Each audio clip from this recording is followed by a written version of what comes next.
Landry Shamet is back with the New York Knicks. I'm going to tell you why he was likely the best option to fill out their final roster spot.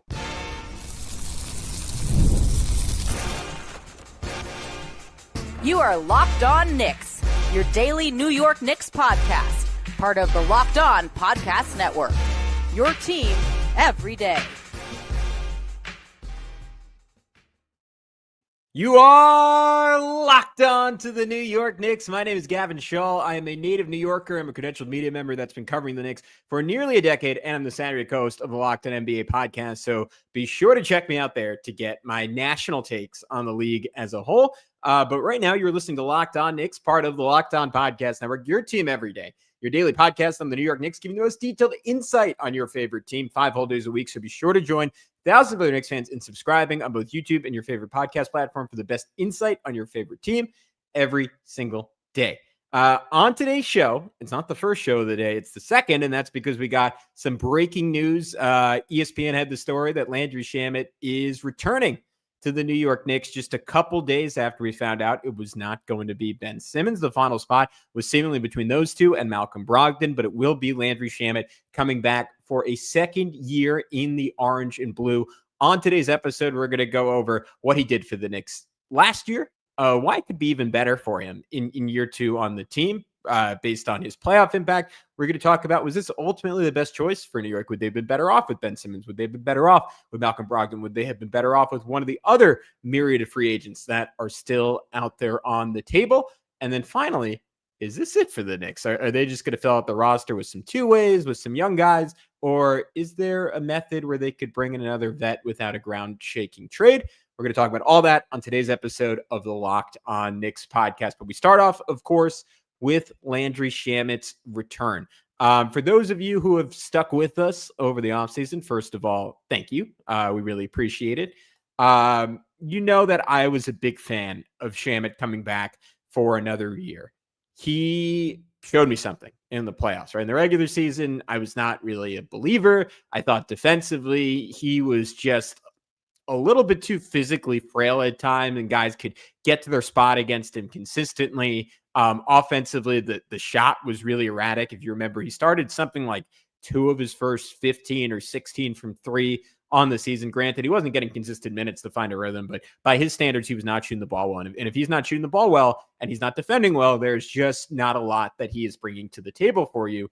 And yet he was able to totally turn that around, went on just a complete heater to end the regular season. Like he was exceptional the last couple games of the year. The 29-point game against the Brooklyn Nets, where he went 7 for 13 from 3. Against the Cavs 2 nights before that, he went 5 for 11 from 3, had 15 points before that, had 9 points in a loss against the Pistons. Like he had started to figure things out, had like a 3-game stretch against the Bucks, Blazers, and Sixers from March 28th to April 1st, where he had 13 points, 3 of 5 threes, 11 points, 3 of 6 threes, 20 points, 6 of 11 threes, had another 4-3 game when he played 30 minutes against the Atlanta Hawks. Like something clicked into place for Landry Shamet to the point that Alex and I got to give Alex, my former co-host, a whole lot of credit. He never doubted Landry Shamet. He was a believer from the start, in the middle, through the playoffs. We were debating whether he deserved a spot in the rotation against the Detroit Pistons. That ultimately did not happen. He did not play very much against the Boston Celtics. And then when the Knicks were pushed to the brink, down 0-2 against the Indiana Pacers, Tom Thibodeau did something people have been asking of him all season and went deep into his bench and said, you know what, we're going to try DeLon Wright. We're going to try Landry Shamet. And to some extent, it changed the series against the Pacers, right? From that point forward, the Knicks went 2-2 against Indiana. And I think Shamet had a lot to do with that, right? Just 13 minutes, only averaged 6 points per game, only averaged 2 assists per game, 1 rebound. But man, was he impactful every moment he was on the floor. First of all, shot fantastic, right? 50% from the field, 54% from 3 for the series, right? Limited number of attempts. Like, what was the final? And a lot of that was in garbage time in game 6. So I don't know how much you want to count that. But overall, he was 7 of 13 from 3 against the Indiana Pacers, right? Great mark, given the stakes. The biggest thing he showed me, though, because like we know he could shoot the ball. He's gotten minutes in big playoff series in the past because he could shoot the ball. The biggest thing he showed me was defensively, right? There were just a couple different moments, and I'll take you through game by game. Game 3 had that play where he switched into space and just stood up Obi Toppin in the post, drew an offensive foul. That felt like just a momentum changing moment. If you remember, the Knicks were down by 20 points in that game, and they ultimately came back and won it, partially because of Shamet's contributions. Game 4 was a little less fruitful, right? Tibbs trusted that group of Deuce, Shamet, Hart, OG, Cat to start the fourth, which I remember I was really excited about, because I'm like, all right, you just surround Karl-Anthony Towns with shooting and defense, like arguably outside of Jalen Brunson and maybe Cat himself, the two best shooters on the roster from distance. I would say not so arguably.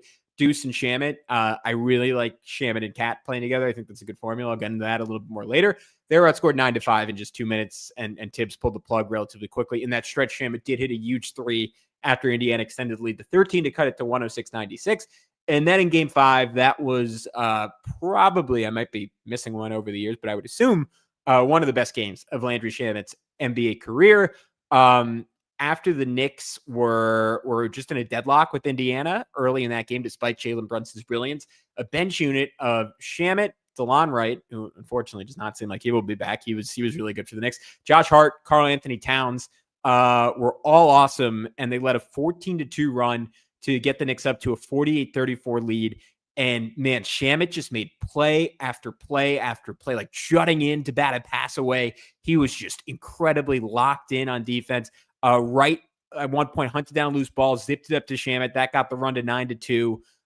Then on the way down, he just had, I think it was against Halliburton. Maybe it was Nembhard or McConnell. Might have been McConnell. Just incredible screen navigation, fighting his way through Miles Turner's screen, taking a bump to the chest, and then forcing a shot with OG helping off, and it went off the top of the backboard, led to Cat transition trail 2, and then play after that, he draws an offensive foul fighting through a screen, right?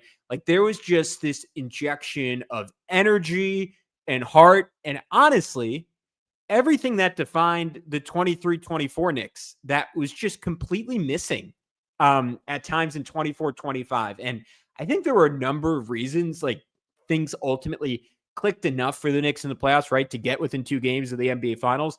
One of them was bringing PJ Tucker midseason. Like he was another option for this final spot. Like he clearly made a substantial difference in leadership and toughness on this team, and creating an identity again that was more similar to just flat out one of the most likable, tenacious, never give up, if I can use that as an adjective, teams that I ever saw in the 23-24 Knicks. Like PJ Tucker brought that. Mitchell Robinson's return and his effort and constant energy, both offensively and defensively, brought that.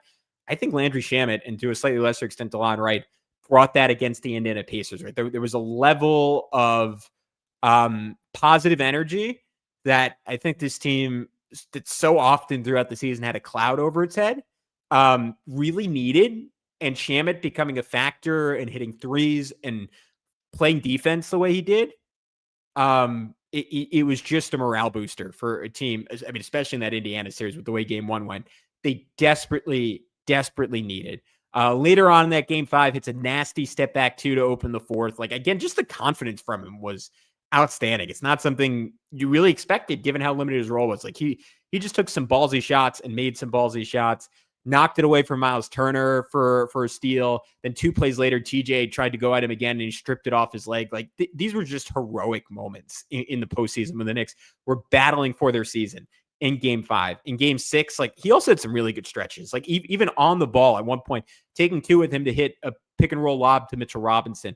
Like Tibbs started running plays for him, right? He ran baseline off a pin and screen for a 3.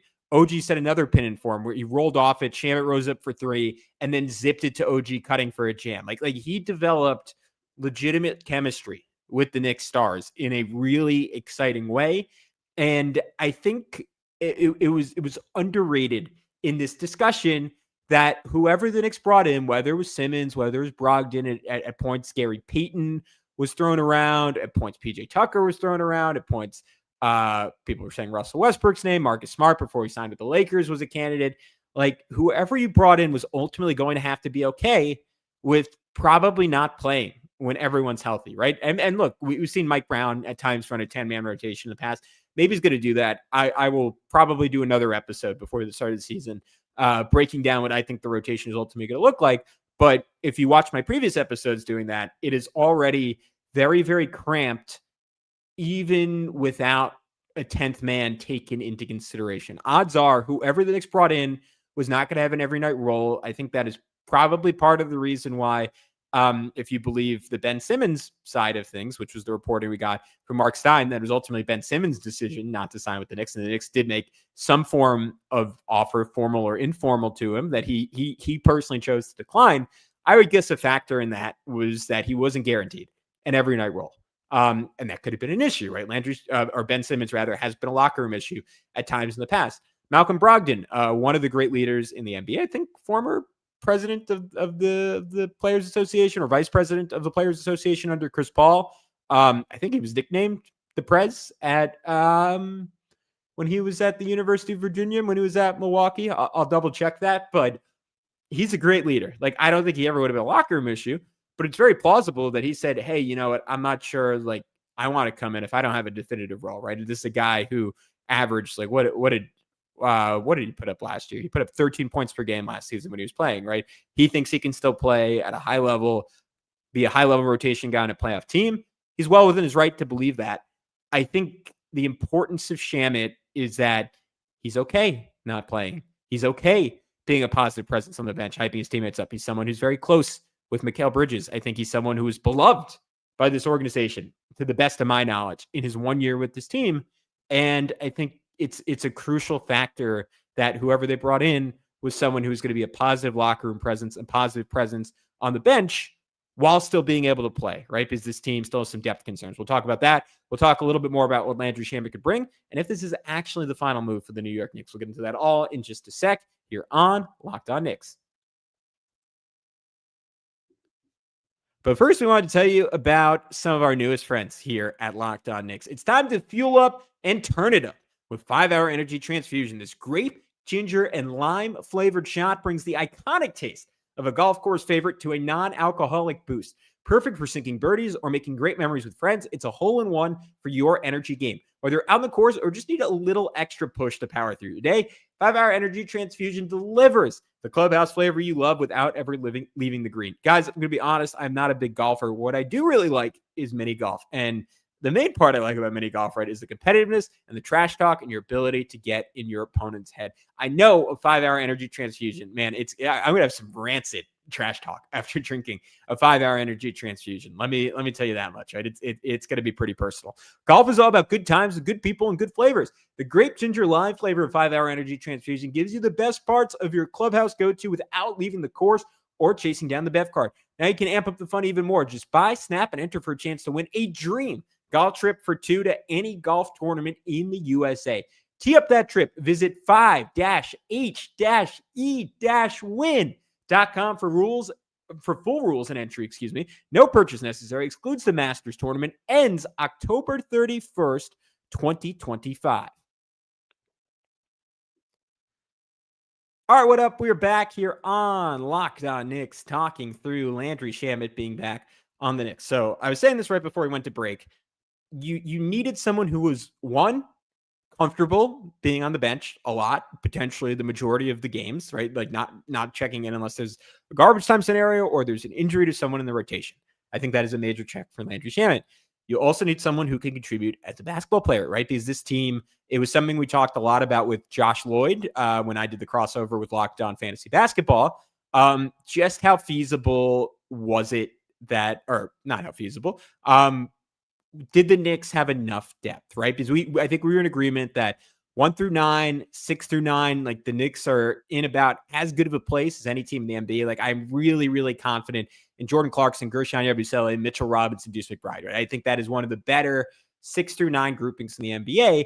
The questions came 10 through 15 for this team that had just an exceptional amount of health luck last year, right? like OG Anunoby tied with his rookie season for the most games he's played in his career, while playing far and away the most minutes in his career. Karl-Anthony Towns, I think, playing the most games he played in the last 5 seasons, right? Jalen Brunson staying healthy outside the 15-game injury. Mikal Bridges miraculously continue his streak of playing every single game of his NBA career, every single game of his college career, every single game, reportedly, of his high school career. You are not guaranteed to get that again. And in turn, you need that extra depth, right? Like you have that first line in that Jordan Clarkson can step up and play a bigger role. Let's just say Jalen Brunson gets hurt, Clarkson can come out, probably give you 20. Deuce McBride can play a little bit more off the bench, but who's replacing Jordan Clarkson's production, right? Even if he's only playing 15 minutes per game, who takes on that role now, right? And sometimes that is just as big of a question when your star gets hurt. It's not the replacement for the star, it's the replacement for the guy who replaces the star. And that's not to say that, like, again, if Jalen Brunson gets hurt, you have bigger issues. But if Mikal Bridges gets hurt, can Landry Shamet, at least on the offensive end of the floor, do like a facsimile of like the lowest wattage version of Mikal Bridges, which is a guy who kind of just stands on the corner, stands on the perimeter, and lifts when someone drives and is there as an outlet? Like, in some ways, Shamet is a better version of that because he's a better shooter than Mikal Bridges is. Certainly the version of Mikal Bridges we got last year. And I think there's reason to hope that we're going to get a better version of Landry Shamet this year. Remember, he was coming back, like when he didn't shoot well initially last year, he was coming back off that separated shoulder. Not that this was a large sample size, but he looked amazing in the preseason. And this is a Knicks team that at times, relative to the rest of the NBA, had a little bit of a shooting deficit last year, right? Following like a torrid start from three, they were near the bottom half of the league in threes made, basically the whole final 2/3 of the year or so. Shamet is someone who can up your 3-point volume, who can up your 3-point accuracy. Regular season, he was 6 points per game, 40% from three on 3 attempts per game, 63rd percentile in points per shot attempt. Basically, every time he took a shot, on average, you get 1.14 points out of it. That's pretty good. He did not really contribute as a distributor at all. Just 0 percentile in assist percentage. That was bad. And yet, basically every time he was on the floor, good things happen, right? Regular season, +7 on off, +8.4 net rating overall. The Knicks were very, very good when he played. I mentioned the statistics against the Indiana Pacers, -1.3 net rating in the playoffs. Again, it's hard to read too much into that, just as much as it's hard to read too much into his shooting percentage in the playoffs, given how small the sample size ultimately was. The point is, over a large sample size, even coming back from that shoulder injury, the Knicks were generally better in Shamet's on the floor. And I think what we saw from him in terms of screen navigation and physicality defensively is hopefully more what we could expect. I previously had never really regarded Shamet as much of a defensive player, so it could equally be argued that that was a little bit of a fluky performance and he was juiced up, and maybe Indiana was just the right team with their more skill-based guys versus other teams that are just like bigger and stronger. Like, I don't really want to see Landry Shamet guarding Jaylen Brown. I don't think that ends well for the New York Knicks, but in a small role, in a limited time role, I think he's someone who could play that well. And if asked, could step up and handle more minutes and bring some real shooting to the table and some real 3-point volume and depth from deep that the Knicks lost with Dante DiVincenzo leaving. I know Alex was fond of making that comparison. I think Dante, I know Dante is in a different universe as a player than Landry Shamet, but it gives you some of that. And Deuce gives you some of that. And on a team with Karl-Anthony Towns, I think that is incredibly important. And I'm excited to see what it looks like next year. Is this ultimately, well, actually, before we get to that, was this like a better scenario than them getting Malcolm Brogdon? Like, I think that might be where my positivity ends a little bit. Again, it's somewhat questionable if Brogdon would have been willing to come in and play a small role in a world where he was. I would have preferred Brogdon over Shamet, I think, just because Brogdon is a much more dangerous, even at age 32, driver of the basketball. He did not shoot well last year, but for his career, 39% from three on 4 attempts a game at 6'5" or 6'4", brings similar size to Shamet. Likely a better defender. I don't know. Again, if you get Pacer Shamet, that's a whole different animal. But similar defender. I don't know. I just think he's more dynamic, and this is a Knicks team that, even after adding Jordan Clarkson, I think is still at a little bit of a creation deficit relative to some of the other contenders around the league, right? It's going to be a lot of Jalen Brunson. It's going to be Jordan Clarkson with the bench. And you don't really have a lot of other guys, maybe Mikal Bridges in spurts, Josh Hart in spurts, Karl-Anthony Towns in spurts. But there are OG Anunoby every once in a blue moon. But there aren't a lot of other guys that can drive, draw two, and create a shot for someone else. Again, Brogdon was going to be the 10th guy. He probably would not have played enough for that to really be a factor. But I do think Brogdon is someone more likely than Shamet that you're just comfortable having on the floor against some of the best teams in the NBA. And again, if what we saw from Shamet in the playoffs was real, I would have to reverse on that. But in terms of just a career-long sample size, Brogdon is just a better talent. Again, I'm not so sure he was willing to sign on for an incredibly small role. But let's just say Malcolm Brogdon was, or one of those other guys I mentioned earlier was, Is there a world where the Knicks could still bring in one more guy? We'll get into that in just a sec here on Locked On Knicks.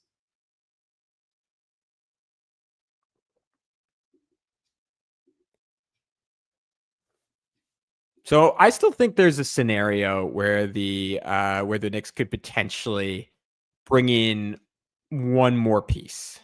And it's not likely because they'd have to trade someone on the current roster. But let's look at what Ian Begley had to say about this. Landry Shamet had other options. That's notable, but prioritize continuity and return to the Knicks. The source said he wanted to return to a locker room he liked and to help the New York Knicks compete for a title. Shamet and the Knicks will agree on a 1-year deal. Knicks have enough room for a rookie vet minimum under the second apron, right? So this was the last vet slot that they had, but ESPN for blah, blah, blah. If the Knicks want to add another veteran at this point, they will have to trade one of their own players to create the roster spot. This has been hinted at, I believe, by Ian, if not another Knicks beat report. I'm sorry if I'm misattributing that. But this has been hinted at earlier in the summer, right? The possibility that the Knicks could trade, I don't know, let's just say Tyler Kolek after a disappointing summer league and turn that into an extra vet min spot. To me, that would have been almost more intriguing if you were going to bring in a Marcus Smart or